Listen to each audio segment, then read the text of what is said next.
17 నుండి 18 ఏళ్ల వయసులోనే మెగాస్టార్ చిరంజీవికి సింహాద్రి లాంటి సూపర్ హిట్ సినిమాలతో బుడ్డోడు ఎన్టీఆర్ చెమటలు పట్టించేశాడు అని చెప్పుకుంటారు నందమూరి అభిమానులు.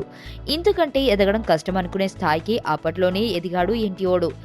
ఆది సింహాద్రిల కాలం ముగిశాక జనతా గ్యారేజ్ వరకు సరైన హిట్ కూడా లేక చాలా ఇబ్బందులు పడ్డాడు. మధ్యలో ఫ్యాస్ బేస్ తగ్గిపోయి నందమూరి కుటుంబంతో ఇబ్బందులు ఎదురయ్యి తెలుగుదేశంకి సపోర్ట్ చేసి కూడా నష్టపోయి ఓ రేంజ్లో తలనొప్పులు పడ్డాడు.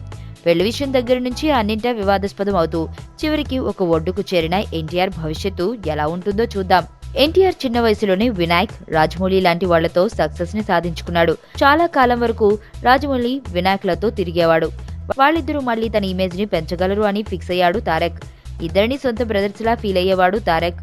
ఎప్పుడూ వారి మీదే నమ్మకాలు పెంచుకుని ఇండస్ట్రీలో తనని టాప్ లో కూర్చోబెట్టి తీరుతారని నమ్మేవాడు. కథల ఎంపికల విషయంలో కూడా సరిగ్గా బేరీజు వేసుకోవడం తారక్కి కుదరలేదు. రాజమౌళి రేంజ్ భారీగా పెరిగిపోవడం, వినాయక్ రేంజ్ పడిపోవడం ఇలా జరుగుతూ వచ్చేది. ఎవరితో సినిమా చేయాలనే విషయంలో బోలెడన్ని కన్ఫ్యూజన్స్ తో ఉండడంతో హిట్ ఇచ్చిన డైరెక్టర్స్ వెంట పడ్డాడు. ఆ ప్రయత్నంలో అన్ని ఎదురుదెబ్బలే తిన్నాడు. గట్టి విమర్శలను కూడా ఎదుర్కోవాల్సి వచ్చింది. నెమ్మదిగా దెబ్బలు గట్టిగా తగులుతూ ఉంటే ఆలోచనలో పరిణితి పెరుగుతూ వచ్చింది ఎన్టీఆర్ కి. తన రేంజ్ ఏంటో టెంపర్ సినిమా దగ్గర నుంచి చూపిస్తున్నాడు ఎన్టీఆర్. జాగ్రత్తగా ప్రతి ప్రాజెక్ట్ ని డీల్ చేసుకుంటూ వస్తున్నాడు. పక్కంతం వంశీ కథని డైరెక్ట్ చేయడానికి పూరిని ఒప్పించాడు అంటే అది మామూలు విషయం కాదు. మహేష్ తో డిజాస్టర్ ఇచ్చిన సుకుమార్ తో సినిమాకి సిద్ధపడి సూపర్ హిట్ కొట్టేశాడు అంటే గొప్పే.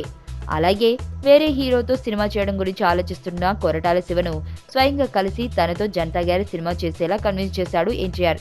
ఆ ప్లానింగ్ మొత్తం కూడా ఎన్టీఆర్ క్రేజ్ ని అమాంతం పెంచేసింది. 2 సంవత్సరాల గ్యాప్ లో మళ్లీ నెంబర్ 1 రేసులకు వచ్చేలా చేసింది. ఇప్పుడు ఎన్టీఆర్ చాలా జాగ్రత్తతో వ్యవహరిస్తున్నాడు. సినిమా ఓకే చెప్పడం దగ్గర నుంచి దాని పరిణామాల గురించి ముందరే ఆలోచిస్తున్నాడు ఎన్టీఆర్. ఇప్పుడు త్రివిక్రమ్తో సినిమా తీయాలనే ప్లాన్ లో కొరటాల సినిమాకి సంతకం పెట్టాడట ఎన్టీఆర్.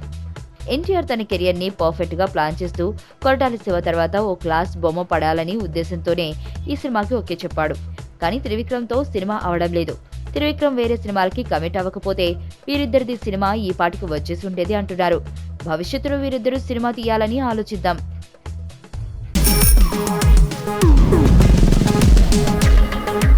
ప్రపంచంలో ప్రతి ప్రేమ కథ మధురంగా ఉంటుంది. మనది మనకు మరీ అద్భుతంగా ఉంటుంది. నా ఫీలింగ్స్ ఎక్స్ప్రెషన్స్ అన్ని పేపర్ మీద రాసి తనకి ఇస్తాను రా. అవసరమా రా ఇదంతా? ఇన్ఫాచ్యువేషన్ రా. రే, అమ్మాయిని చూసిన వెంటనే అలా